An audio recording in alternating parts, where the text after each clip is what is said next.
বন্ধুরা, কেমন আছো? আশা করব যে যেখান থেকে দেখছো সকলে সুস্থ এবং ভালো আছো। তোমাদের আশীর্বাদে আমিও খুব ভালো আছি। আজ এটা আমার ফার্স্ট ব্লগ ভিডিও, কোনো ভুল ত্রুটি হলে ক্ষমা করে দিও। আজকে যে ভিডিওটি করব সেটা হচ্ছে আমাদের পুরী বেড়াতে যাওয়া। দেখো, পুরীর কোণারকের ছবি তোলা। এবার আমরা প্রথমে বলি, আমরা তো বাসে করে গিয়েছিলাম।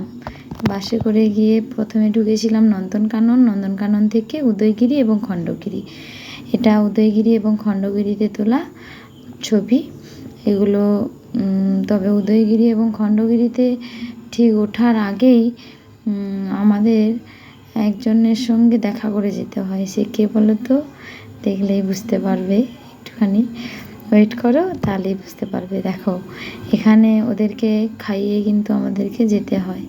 কি খাওয়াতে হয়? এখানে অনেক লোকজনরা আছে যারা কাগজে করে কিছু বাদাম নিয়ে বিক্রি করে। সেই বাদামগুলো ওদেরকে কিনে আমাদেরকে, যেখান থেকে যাত্রীরা যায় সবাই এদেরকে খাওয়ায়। বড়মশাই দেখো বাদাম একটা প্যাকেট খুলে দিয়েছে। বাবা সে আগে নিয়েই খেতে শুরু করে দিয়েছে। বাবা তার গায়ে হাত দিতে যাচ্ছিল। হ্যাঁ, এখানে দেখো বাঁদরবাবু কী করছে? বাদাম খাচ্ছে। বাদাম খেতে খেতে এদিক ওদিক দেখছে। আবার এদিকে প্রচুর, ওখানে যদি খেতে না দেওয়া হয় আবার আমাদের হাত থেকে ব্যাগ, চশমা, জামা কাপড় ধরে টানাটানি করবে আবার। এই জন্য এদেরকে আগে শান্ত করে আমরা উপরে উঠবো। এই দেখো খেয়ে দিয়ে এ আবার কি করছে? ঘুমোচ্ছে দেখো। এবার ওখান থেকে আমরা এই ওপরে ওঠার জন্য খুব ক্লান্ত হয়ে পড়েছিলাম। তবুও উঠে পড়লাম। উঠে দেখো নিচ থেকে একটা ফটো তুললাম। বড়মশাই আবার পা ঝুলিয়ে বসে পড়েছে। এখানে এরাও বসে পড়েছে, উঠতে কষ্ট হয়েছে তো তাই একটু রেস্ট নিচ্ছে। বোন, মাসিমা, এখানে আমরাও বসে পড়েছি। সব বসে ফটোও তোলা হচ্ছে এবং একটু রেস্টও হয়ে নিচ্ছে।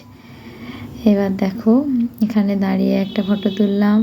পাহাড়গুলো, বাবা পাহাড়ের এই পাথরগুলো কি বড় বড়, দেখতেও কিন্তু ভয় লাগছিল। এখানে আবার কিছু ঘরের মতো কাটানো আছে। এটা উদয়গিরি এবং খণ্ডগিরির একটা জায়গায় বসে আমরা ফটো তুলছিলাম। পাহাড়ের একবারে উঁচু থেকে কিন্তু ভিউটা কিন্তু ভালো লাগছিল, মানে চারিদিকে। টাটা, বাই বাই, আবার দেখা হবে, পরে কথা।